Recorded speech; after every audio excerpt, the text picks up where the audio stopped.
Oke ya, kita mulai pelajaran hari ini. Kemarin kan kita udah masuk ke itu ya, segitiga yang kongruent. Nah, sekarang kita masuk ke eh, kesebangunan. Kemarin kan kongruensi. Nah, minggu ini kita udah masuk ke yang kesebangunan gitu ya. Nah, di sini dilihat dulu. Nah, ini kesebangunan.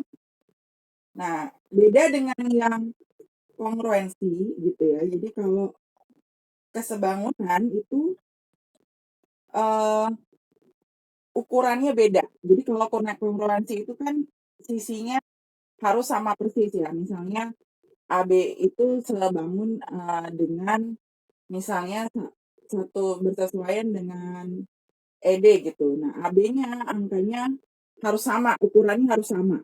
Jadi walaupun misalnya dibalik atau di arahnya dibedain ya, tapi pas kita misalnya kayak kembar lah kalau kongruen. Nah, kalau kesebangunan itu bukan kongruen. Jadi dia mirip seperti kongruen tapi dia bukan kongruen. Jadi kalau kesebangunan itu kalau ada dua atau lebih ya bangun yang bersesuaiannya ukurannya itu beda. Tapi dia bentuknya sama, sama persis gitu. Jadi misalnya contohnya misalnya ini kita bisa lihat ya di layar. Ini kan ada gambar segi empat ya. Nah, ini yang pertama kecil, yang kedua adalah gede. Ya, lebih besar. Ini kecil, ini besar. Kalau ini, yang si segitiga yang kecil dan segitiga besar, ini kita nggak bisa sebut dia sebagai kongruen, karena udah pasti jelas ukuran sisinya ada yang berbeda gitu. Tapi mereka ini bentuknya sama, nah itu berarti kita bisa cek apakah dia masuk ke yang sebangun atau bukan. Gitu ya. Jadi bedanya kongruen dan sebangun. Kalau kongruen itu harus sama persis. Kalau sebangun itu bentuknya harus sama, tapi ukurannya bisa beda. Jadi bisa satu lebih besar atau satunya juga lebih kecil gitu. Nah, kalau kita lihat di sini, misalnya ini ada F ya di sini. Nah, kita lihat di sini syaratnya itu bukan sisi, kalau kongruen itu kan syaratnya sisinya yang bersesuaian harus sama besar. Nah, kalau di sini enggak. Yang penting itu adalah ini, perbandingannya yang sama. Jadi dia memiliki perbandingan sama. Kita lihat di sini contoh misalnya ini AB ya, angkanya berapa gitu ya. Nanti kalau ada soal yang ada angkanya AB per EF. Kenapa per EF? Karena mereka AB dan EF itu kan yang sama ya, sisinya yang bersesuaian. AB per EF harus sama dengan misalnya AD per EH. Nah, itu syaratnya. Jadi kalau kalian dapat dua aja yang sama, misalnya AB per EF sama dengan AD per EH, itu udah masuk, dia memenuhi syarat yang pertama, yaitu perbandingan panjang sisi yang bersesuaian. Jadi kalau misalnya AB per EF sama dengan AD per EH. Terus kita ntar bisa bikin lagi, misalnya DC per HG sama aja, sama dengan misalnya CB per GF gitu, dan seterusnya. Jadi yang penting dia harus ada kesebandingannya ya. Jadi bukan sama dengan, bukan AB sama dengan EF, bukan. Tapi perbandingannya itu misalnya AB dibanding dengan EF harus sama dengan pasangan yang lain yang bersesuaian. Contohnya misalnya kalau di sini BC per FG berarti BC per FG gitu ya. Yang dilihat itu perbandingan angkanya. Nah, tapi untuk urusan sudut ya, kalau untuk urusan sudut harus sama besar. Jadi bukan yang bersesuaian, bukan perbandingan. Jadi tetap sudutnya harus sama besar. Contohnya misalnya ini kalau di ujung, yang paling ujung atas ya, kiri dengan ujung yang kiri ini harus sama besar. Ini kan ada lambangnya nih, sama-sama titik. Berarti dia nilai sudutnya sama besar. Terus kayak yang ujung kanan yang ini, yang B, sudut B harus sama dengan sudut F gitu. Nah, nanti sudut BC harus sama dengan sudut C harus sama dengan sudut G dan seterusnya. Jadi kalau sudut urusannya bukan perbandingan, tapi tetap angka sudutnya itu harus sama besar, ya. Oke, sampai di sini ada yang mau ditanya nggak tentang syarat dua bangun yang dinyatakan sebagai sebangun? Belum ya, kita lanjut sekarang ke yang bawah. Nah,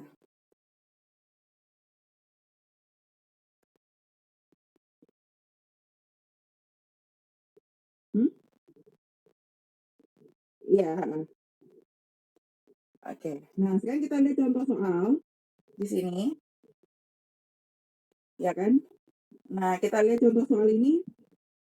Ini ada dua bangun. Nah, dia udah nyatakan bahwa di soalnya udah sebangun nih. Jadi kita tinggal ngeliat aja, gitu ya. Terus tentukan pernyataan di soal ini, tentukan sisi-sisi yang bersesuaian. Nah, kita lihat dulu, kita kerjain yang pertama dulu. Sisi yang bersesuaian kalau dalam kesebangunan menuliskannya, ya harus seperti ini. Jadi yang A ya, kita jawabnya. Misalnya kan ini Peki. Peki bersesuaian dengan siapa? Yang sama dia. Yang bersesuaian ya. Siapa? EF, betul. Nah, nulisnya bukan Peki sama dengan EF seperti pas kalian mengerjakan syarat kongruensi. Tapi kita nulisnya Peki itu per EF, gitu ya. Itu kan yang sama atau tadi yang bersesuaian. Harus sama dengan, misalnya, si QR yang turun kan habis Peki itu siapa? QR kan? QR yang turun ke bawah itu sama dengan siapa? Dia sebanding dengan, iya, FG. Iya, berarti QR per FG. Terus tinggal lanjutin aja, berarti selanjutnya tinggal RS per GH harus sama dengan ST per HI. Kita lanjutin aja. TU per IJ, ya kan? Sama dengan nanti yang terakhir adalah UP per JE misalnya. Nah, gitu. Jadi karena ini dari nyatakan sebangun nih, berarti kita tinggal ngikutin aja sesuai syarat yang awal nih, yang nomor 1. Yaitu perbandingan, harus ditulis perbandingan manakah perbandingan sisi yang bersesuaian. Gitu ya. Nah, sekarang sudut-sudut yang bersesuaian sama kayak tadi. Berarti sudutnya harus sama. Misalnya kalau sudut P, kalau sudut itu kita bisa ngomongnya sama dengan ya, nggak perlu bikin per. Karena sudutnya syaratnya itu harus sama persis. Jadi sudut P nanti berarti sama dengan sudut E. Ya, terus sudut I sama dengan sudut F. Terus nanti sudut R sama dengan sudut G. Ya kan? Terus sudut S sama dengan sudut H. Terus sudut T sama dengan sudut I. Terus sudut U sama dengan sudut J. Dan udah ya, jadi cuma ada 6 karena kan memang titiknya 6. 1, 2, 3, 4, 5, 6. Gitu ya. Kalau untuk yang sudut sama, ngerjainnya sama seperti yang kongruen. Karena kalau sudutnya memang harus sama besar gitu. Jadi bukan perbandingan per. Gitu. Nah, contoh 1 ada yang mau ditanya? Sebelum nih lanjut ke contoh 2. Nggak ada ya? Nah, berarti ini contoh 1 ya. Cara mengerjakan syarat sebangun. Nah, kita lihat contoh yang kedua.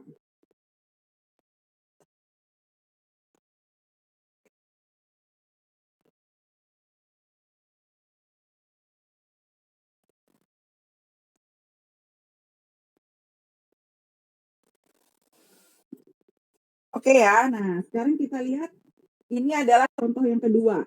Nah, di sini ada segitiga yang warna kuning, terus segitiga yang warna hijau, dan terakhir segitiga yang warna coklat, gitu ya.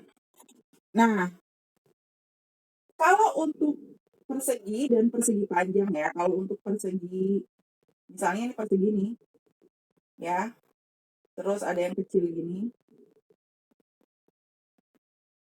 ya. Kalau untuk persegi dan persegi panjang, untuk masalah sudut, kita udah tahu bahwa dia itu Ya, kalau untuk persegi dan persegi panjang, kita tahu bahwa sudutnya masing-masing selalu sama dengan 90 derajat karena kan dia lurus gitu ya, membentuk siku-siku di semua sisi, di semua sudutnya. Nah, berarti untuk masalah sudut kita nggak perlu membuktikan bahwa sudutnya sama. Kalau dia bangunnya itu adalah persegi atau persegi panjang. Ya, jadi untuk sudut, untuk yang syarat kedua kita nggak usah tulis karena kita udah tahu semuanya ya bahwa sudut persegi dan persegi panjang pasti 90 derajat. Cuma yang harus kita tulis adalah perbandingan sisinya. Jadi perbandingan sisinya harus sama. Nah, ini kan udah mulai pakai angka, kita lihat di sini ya. Ini Miss, aku ntar kalian bisa lihat lagi di apa namanya di YouTube. Nah, kita lihat. Nah, sekarang kalau mengerjakan soal seperti ini ya, kalau untuk segitiga satu dengan segitiga yang kedua, yang kuning sama yang hijau toska ini, yang biru hijau, nah itu sama. Bentuknya udah mirip kan, karena bentuknya persegi panjang yang mendatar. Cuma untuk yang ketiga, ini kan bentuknya masih bentuknya dia persegi tapi yang ke atas ya, panjang ke atas. Nah ini kita pindah dulu, kita ganti dulu ya. Jadi kita bikin dulu ini jadi gini. Kita ganti dia jadi ya. Nah, ya kan? Kita tulis ini yang misalnya I, L, ya kan? Terus K, terus ini J. Gitu. Nah, baru sekarang kita tulis bahwa kalau yang sisi yang panjang itu JK itu adalah 4 cm. Terus sisi yang lebih pendek IJ-nya itu adalah 3 cm. Gitu ya. Itu biar apa? Sebenarnya kalau kalian nggak ganti juga nggak apa-apa. Cuma ini biar memudahkan kalian melihat gitu ya, memudahkan kalian melihat apa namanya mana sisi yang bersesuaian. Sekarang kita cek dulu, kita cek segitiga yang kita cek yang persegi yang kuning dan hijau ya. Kita cek di perbandingan sisi. Jadi kalau kita ceknya seperti apa? Kita lihat gini. Ini ada AD yang lurus. Dia sebandingnya harusnya dengan siapa kalau AD ini? Kalau untuk mereka berdua. Iya, kita cek ya. Berarti kita cek AD per EH itu sama dengan, berarti kalau AB yang panjang harusnya sebanding dengan siapa? EF, betul. Jadi kita tulis ya, EF AB per EF. Nah, sekarang kita cek, kita masukin angkanya. Ya. AD itu kan kita tahu angkanya adalah 8 ya.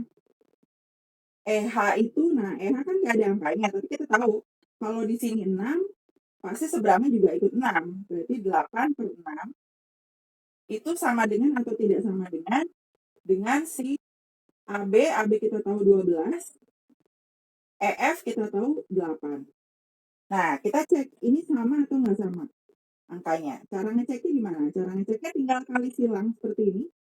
Jadi yang ini kali ke atas.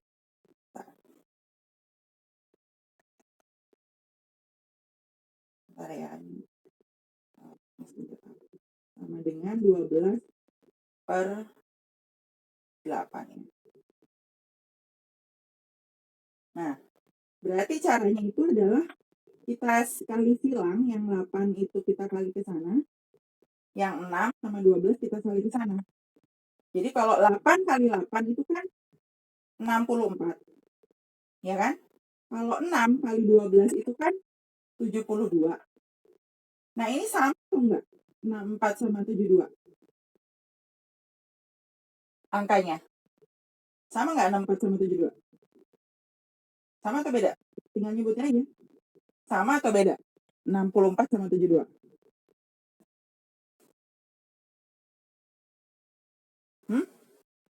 64 sama 72 kita nggak tahu sama atau beda. Kalau Miss bilang nih, angka 1 sama angka 2 sama atau beda? Beda dong. Satunya 1, satunya 2. Nah, berarti kalau gitu 64 sama 72 beda dong, ya kan? Nah, berarti kalau ini beda, ya angka atasnya itu nggak sama yang pas kalian buat cek, berarti itu 8/6 itu tidak sama dengan 12/8. Gitu. Berarti kalau tidak sama dengan, berarti ini bukan sebangun. Karena kalau sebangun itu perbandingannya harus sama. Gitu ya. Jadi yang kuning sama yang hijau, yang 1 sama 2 tidak sebanding. Tidak sebangun. Nah, sekarang kita cek lagi. Nah, kita cek lagi. Misalnya 1, 2 udah. Ya, sekarang kita cek warna kuning dan yang ini, yang nomor 3, yang warna coklat, yang kecil ya. Nah, tapi kalian lihatnya yang ini, yang Miss udah ganti ke yang bawah sini, biar lihatnya gampang. Gitu ya, ini sudah balik kan, si persegi panjang yang kecil itu. Nah, sekarang kita lihat. Berarti kalau kita buat si yang kuning dan yang kecil, ya, yang kuning sama yang kecil, kalau kalau AD sebandingnya dengan siapa? AD sebandingnya dengan JI ya, atau IJ. Nah, kita tulis aja JI. Ya kan?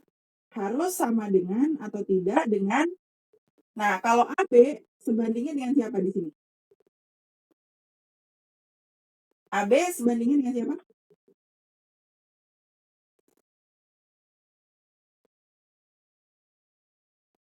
AB sebandingnya dengan siapa? Nih, AB sebandingnya dengan AB yang di sini. Kok FE kan bukan, lihat segitiga sekarang. Kita cek yang mana? Yang kuning yang coklat ini. Berarti kalau AB itu kan ini sudah ganti kan yang segitiga yang persegi panjang ini dengan yang sini jadi seperti ini. Berarti yang panjang ini nih yang si AB sebandingnya dengan siapa? Di sini. IJ. Masih sih? Kenapa? Kan AB paling panjang. Ini kan panjang. Iya, JK. Jadi AB itu sebandingnya dengan JK. Nah, kalian harus bisa dulu. Kalau kalian nggak bisa bedain sebanding, ntar angkanya jadi susah ya. Baru sekarang kita masukin AD itu berapa angkanya? Yaitu 8. Ya. JI itu angkanya, lihat yang udah Miss ganti ya, yang ke bawah itu adalah si 3. Ya kan? Terus kita lihat yang AB ternyata panjangnya 12. Ya, JK-nya panjangnya adalah 4. Gitu ya. Kita tulis 4. JK 4 ya. Nah, sekarang cek tadi. Cara mengecek sebanding atau enggak tuh paling gampang. Kita lihat ya. Ini kita kali ke sini. 8 kali 4 berapa? Kan ini yang sini kali sini, yang sini kali sini. 8 kali 4 berapa? Ayo, berapa? 8 kali 4? 30 berapa?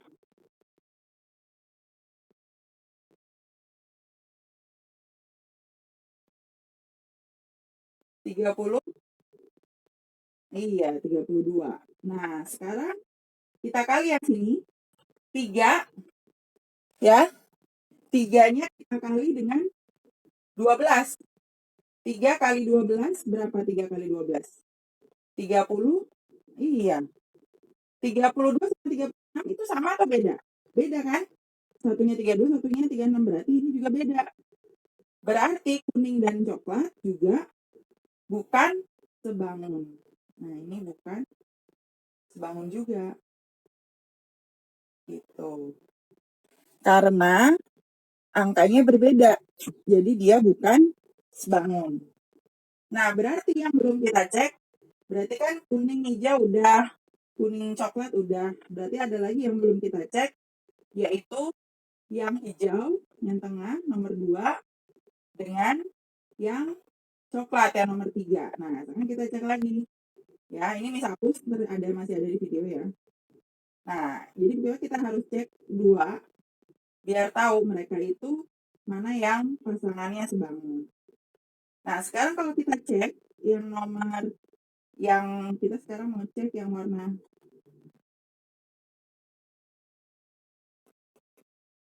kita cek yang warna hijau ya, cek yang nomor 2, itu yang hijau, dengan yang kita cek yang nomor 3. Nomor 3 itu yang coklat. Nah, tapi yang sudah Miss ganti ya ke sini, Miss balik gitu, itu cuma dibalik aja biar ngelihatnya enak. Berarti kalau yang hijau ini sekarang kita bandingin sama yang sini ya, berarti kalau EH sebanding dengan siapa berarti kalau EH sebanding dengan siapa di sini? EH sebanding dengan siapa? Ini apa nih? EH kan berarti sebanding dengan sini. Apa ini namanya? IJ. Kalian tulis IJ ya. Terus habis itu sama dengan, sekarang kita lihatin yang panjang. Berarti EF harusnya sebanding dengan JK. Berarti kalian tulis EF sebanding dengan JK. Nah, baru tinggal dimasukin angkanya. NH berarti kan sama dengan FG, yaitu berarti 6. IJ itu adalah 3, sama dengan EF. EF itu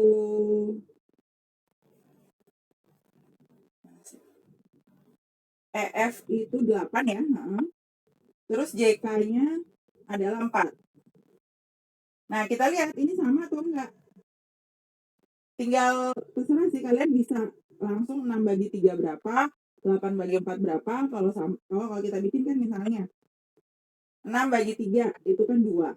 8 bagi 4 juga 2. Nah, berarti ini sama. Ini boleh pakai cara seperti ini juga. Berarti ini kita bikin bahwa dia itu adalah sebangun. Tapi kalau mau pakai cara yang tadi, yang ngeceknya kalau angkanya pas dibagi susah ya, kita kan bisa pakai, kalau nggak semuanya dibagi tuh angkanya bulat, kita bisa pakai kayak gini. 4 kali 6 itu kan 24. 3 kali 8 juga 24. Nah, sama angkanya, tetap aja sama. Memakai cara yang manapun boleh ya. Jadi karena sama-sama 24, berarti dia juga sama. Nah, berarti kalau yang sama seperti ini, baru kita boleh sebut bahwa dia itu adalah sebangun gitu. Ya, jadi pembuktiannya untuk bentuk yang segi 4 harus seperti itu. Ya, harus diperlihatkan pembagian dari sepasang dua pasang sisi yang bersesuaian. Nah, sekarang kita hapus dulu ini ya. Nah, sekarang gimana kalau bukan bentuknya persegi panjang atau bentuknya persegi gitu ya. Nah, misalnya bentuknya trapesium ya. Kalau bentuknya trapesium misalnya kayak gini.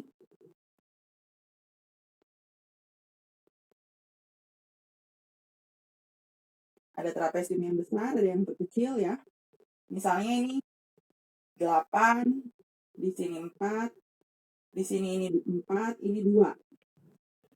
Tapi yang di sini ini misalnya 120 derajat, yang di sini ini 100 derajat. Ya, terus di sini berarti kalau kayak gini, ya kan, berarti kalau kita bandingin misalnya, yang bersesuaian 8/4, itu sama dengan atau tidak sama dengan 4/2, ya kan? Pas kita cek, 8 bagi 4, 2, 4 bagi 2 juga 2, berarti tidak sama nih, benar. Nah, ini nggak bisa langsung kalau jajar genjang.